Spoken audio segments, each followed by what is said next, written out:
जब आप नाम सुनते हैं उस आदमी का जिसने अकेले ही पूरा पहाड़ तोड़ कर रख दिया, नहीं, मैं यहाँ किसी सुपर हीरो की बात नहीं कर रहा, बल्कि हमारे आज की कहानी के सुपर हीरो कहीं और से नहीं बल्कि हमारे देश भारत से ही है। और उनका नाम दशरथ मांझी था।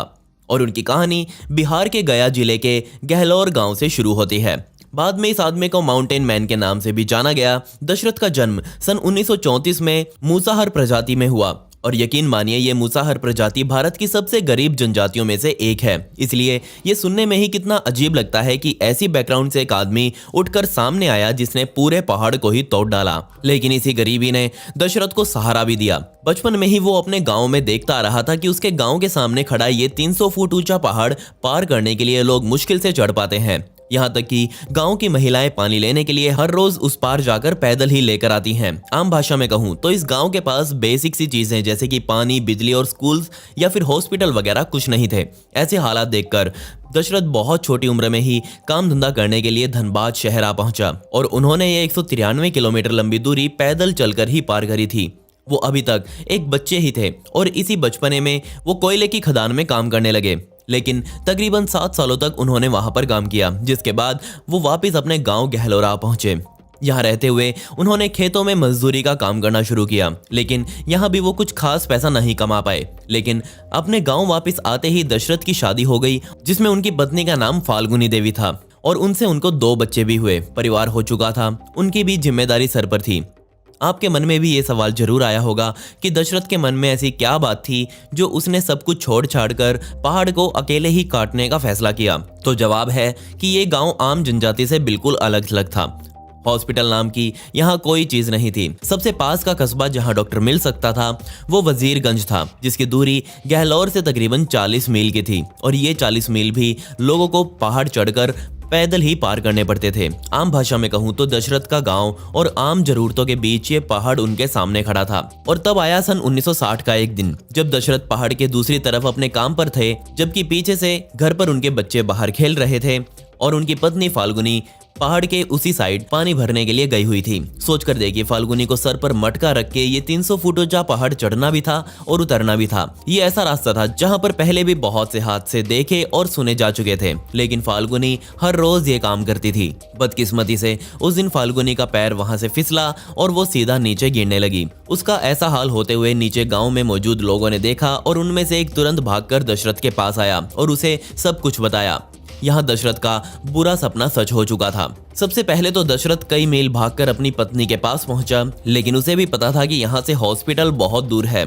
अगर फाल्गुनी की जान बचानी है तो उन्हें तुरंत 64 किलोमीटर दूर वजीरगंज में डॉक्टर के पास लेकर जाना पड़ेगा। और इस रास्ते को पार करना वो भी फाल्गुनी को अपने ऊपर उठाकर लगभग नामुमकिन जैसा था। अगर दशरथ ये करने की कोशिश भी करता तो भी वो सफल नहीं हो पाते, क्योंकि दशरथ के वहां पहुंचने से पहले ही फाल्गुनी देवी अपने प्राण त्याग चुकी थी। और अपनी पत्नी को खोने से दशरथ पूरी तरह से टूट गए। बहुत से लोगों के लिए दशरथ की ये कहानी यहीं खत्म हो जाती है, पर मेरे लिए दशरथ की कहानी यहीं से शुरू होती है। अपनी पत्नी का अंतिम संस्कार करने के बाद उन्होंने हर सरकारी अधिकारी के आगे हाथ पैर जोड़े और कहा कि इस पहाड़ को काटकर एक रोड बना दो, ताकि अगर आगे कोई ऐसा हादसा हो तो जान बचाई जा सके। लेकिन सरकार ने इस पर कोई ध्यान नहीं दिया। दशरथ को भी समझ आ गया था कि सरकार को इस काम के लिए मनाना नामुमकिन जैसा है। उसने अपने गांव वालों से भी बात की, लेकिन किसी ने भी उसका सपोर्ट नहीं किया। जिसके बाद उसने खुद ही आगे का स्टेप लेने का सोचा। और यहीं से शुरू होती है मैन वर्सेस नेचर की कहानी। अपनी पत्नी को याद करके उसने अकेले ही इस पहाड़ को बीच में से काटने का निर्णय लिया। अब खुद सोच कर देखिए कि पहाड़ काटना तो छोड़िए, इस पहाड़ में छेद करना भी बिना मशीन्स के पॉसिबल हो ही नहीं सकता। जबकि दशरथ के पास तो सिर्फ छीनी और हथौड़ा ही थे। लेकिन इन औजारों से ज्यादा दशरथ ने अपना मन मजबूत बना लिया था और सन 1960 में ही उसने इन पहाड़ों को काटना शुरू कर दिया। मैं आपको बता दूं कि ये गहलोर गांव इस पहाड़ की एक बहुत ही बड़ी रेंज के बराबर में बना हुआ है। इसे बनाने में जो पत्थर इस्तेमाल हुआ है उसे हम मेटाफॉर्मिक के नाम से भी जानते हैं।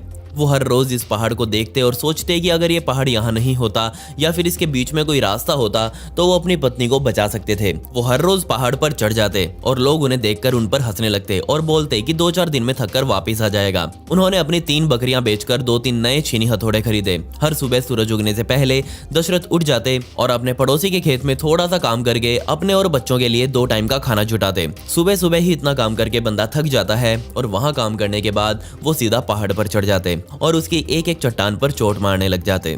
बेशक उनके पास बहुत बढ़िया हथियार नहीं थे, लेकिन फिर भी वो नहीं रुके। कुछ चट्टानें ऐसी भी थी जिसे ना ही कोई हथौड़ा और ना ही कोई छीनी काट सकती थी। इसका भी इलाज दशरथ ने ढूंढ लिया और वो उस चट्टान के टुकड़े पर बहुत सारी लकड़ियां जला देते, और जैसे ही वो लकड़ियों की आग से चट्टान गर्म होती तो वो तुरंत उस गर्मागर्म चट्टान पर ठंडा पानी फेंक देते, जिससे चट्टान एक ही झटके में क्रैक हो जाती और उसके बाद उसे काटना बहुत आसान था। शुरुआती दिन दशरथ के लिए बहुत भयंकर रहे, क्योंकि ऊंचाई पर काम करते करते दशरथ का खुद भी कई बार पैर फिसल जाता और वो चोटें खाते हुए नीचे गिरते। वो हर रोज अपनी ही जिंदगी के साथ जुआ खेल रहे थे, क्योंकि चोट खा खाकर उनके नीचे मौजूद पत्थर कभी भी खिसक सकता था।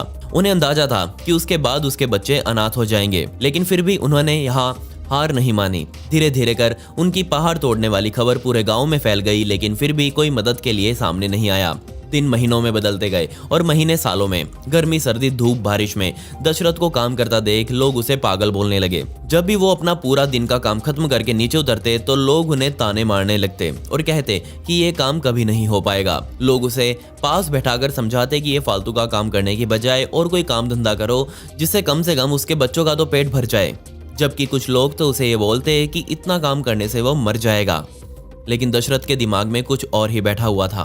उन्होंने अपनी जिंदगी के सभी सुख त्याग कर उन्हें बस अपने गांव का फ्यूचर सिक्योर करना था, ताकि कोई और उसकी तरह अपने प्यारे सगे संबंधियों से दूर ना हो पाए। इसलिए वो लगातार काम में लगे रहे। कुछ साल बीते तो लोगों ने भी पहाड़ में हुए बदलाव को नोटिस करना शुरू कर दिया और फाइनली उन्होंने अब दशरथ को खाना पीना दान करना शुरू किया। यहाँ मैं 1-2 साल की बात नहीं कर रहा, बल्कि 20 सालों से भी ज्यादा समय की बात कर रहा हूँ। और इतना टाइम अब बीत चुका था और इतने टाइम में वो पहाड़ अब दशरथ के आगे हार मान चुका था और उसका हाल धीरे धीरे ऐसा होने लगा। 22 साल तक दशरथ पूरी तरह से इस काम में लगे रहे। सुबह उठकर आसपास के खेतों में काम करना और उसके बाद पहाड़ पर चढ़ जाना। अब इस पहाड़ को काटने में उसके 2 नए दोस्त शामिल हो चुके थे और वो थे एक नई छीनी और एक नया हथौड़ा। और तब आया साल 1982, जब दशरथ को ये पहाड़ काटते हुए पूरे 22 साल का समय बीत चुका था। दशरथ ने फाइनली इस पहाड़ की अंतिम चट्टान को काटा और यकीन मानिए उसने ऐसा कुछ कर दिखाया जिसे हम चमत्कार कहें तो भी वो गलत नहीं होगा। ना सिर्फ इस पहाड़ को बीच में से काटा गया था, बल्कि इतना बड़ा हिस्सा काटा था कि वहां से एक बड़ा ट्रक आसानी से निकल जाए। पहले गांव वाले जो रास्ता तकरीबन 43 मील चलकर पार करते थे, वो अब 3 से 4 मील का रह गया था और ये संभव हो पाया सिर्फ दशरथ मांझी की वजह से। अब मैं आपको एक उदाहरण देता हूँ कि इस दुनिया के सबसे पुराने पिरामिड ऑफ गिजा को बनाने में 23 लाख चट्टान के टुकड़े और पूरे 20 सालों का समय लगा था, जबकि इसे बनाने में हजारों मजदूर एक साथ काम करते थे। लेकिन यहाँ सिर्फ एक आदमी ने 22 सालों का समय लेकर पूरे एक पहाड़ को ही बीच में से काट डाला। अच्छी बात यह थी कि दशरथ का एक काम होते ही ना सिर्फ दशरथ पर बल्कि पूरे गांव पर ही एक पॉजिटिव इफेक्ट गया, क्योंकि अब गांव के लोग आसपास के शहरों और हॉस्पिटल तक कुछ ही मिनटों में पहुंचने लगे और बच्चों ने स्कूल जाना शुरू कर दिया। ये काम होने पर सभी का रिएक्शन क्या था, तो यकीन मानिए दशरथ को पूरे गांव ने इतना मान सम्मान दिया जिसकी उसे उम्मीद नहीं थी। जैसे ही ये खबर आसपास के गांव में फैली तो देश के बड़े बड़े पत्रकारों ने गहलोर गांव का रुख किया और सभी दशरथ का इंटरव्यू लेने पहुंच गए और इसी न्यूज कवरेज ने दशरथ मांझी को माउंटेन मैन का नाम दिया, जबकि पहले लोग उसे मैडमैन के नाम से जानते थे। इसी मैडमैन को जो जानता गया उसके लिए वो हीरो बनता गया। उनका कद अब इतना ऊंचा हो चुका था कि आसपास के गांव में लोग उनके पुतले लगाने लगे। बेशक दशरथ ने पहाड़ को काटकर रोड तो चीर दिया था, लेकिन वो अब भी कच्चा ही था। अब उनकी कहानी एक नेशनल न्यूज बन चुकी थी, इसलिए सरकार ने भी शर्मसार होकर यहीं पर एक रोड बनाने का प्रस्ताव पेश किया। अगर यही सरकार पहले दशरथ की सुन लेती तो आज दशरथ को कोई नहीं जानता होता। दशरथ ने खुद को दुनिया के सामने प्रूव किया। वो चाहते थे कि वहां एक रेलवे स्टेशन भी उनके यहाँ बनाया जाए, क्योंकि उनके पास ही का रेलवे स्टेशन उनके गांव से तकरीबन 6 मील दूर जेठिया कस्बे में था।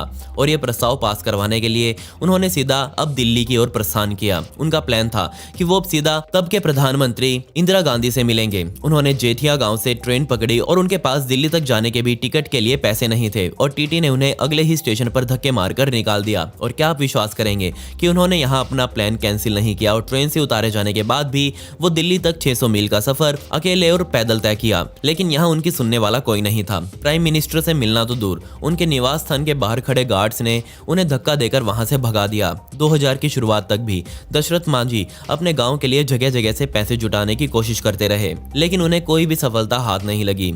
लेकिन तब उनकी मुलाकात बिहार के मुख्यमंत्री नीतीश कुमार से सन 2006 में हुई। अब तक उनका नाम लगभग पूरे भारत में जाना जाने लगा था और खास तौर पर बिहार में तो बहुत ज्यादा। वो फेमस हो चुके थे और यहीं पर उन्होंने चीफ मिनिस्टर से एक पक्का रोड बनवाने की रिक्वेस्ट की। यहाँ ना सिर्फ चीफ मिनिस्टर ने प्रस्ताव पास किया बल्कि दशरथ को उनके ही गांव में 5 एकड़ जमीन भी उपहार में दी। और इसी समय आकर पूरी जिंदगी में पहली बार दशरथ को खुद की जमीन मिली थी। लेकिन क्या आप इस बात पर विश्वास करेंगे कि जो जमीन दशरथ को मिली थी उन्होंने उस जमीन पर अपने गांव के लिए हॉस्पिटल बनाने के लिए उसे दान में दे दिया। उन्हें कई पक्के घर भी दान दिए गए लेकिन उन्होंने किसी भी घर को एक्सेप्ट नहीं किया और उन्होंने कहा कि फाइनली अब उनका मिशन पूरा हो चुका है। उन्होंने अपनी पत्नी के लिए सब कुछ शुरू किया था लेकिन ये मिशन उनका पूरे गाँव के लिए बना। 23 जुलाई 2007 के दिन ये रोड बनकर तैयार भी नहीं हुआ था। उस दिन बिहार के मुख्यमंत्री नीतीश कुमार दिल्ली में मौजूद एम्स सेंटर में दशरथ से मिलने पहुंचे। बदकिस्मती से दशरथ के शरीर में गॉल ब्लैडर का कैंसर फैल चुका था। सिर्फ 2 दिन बाद उनकी हालत और बिगड़ गई और उन्हें तुरंत इंटेंसिव केयर यूनिट में भर्ती किया गया।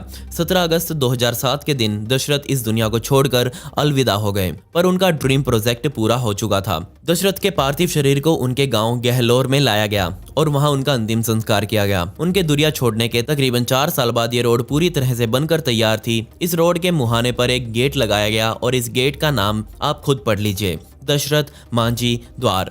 उनके कई स्टैचूज भी बिहार में अलग अलग जगह पर लगाए गए हैं। उनके नाम की डाक टिकट दुनिया में आज भी चल रही हैं। उनकी जिंदगी पर कई मूवीज और डॉक्यूमेंट्रीज तक बनाई जा चुकी हैं और उन्हीं की सच्ची कहानी आज मैंने आपके सामने रखी।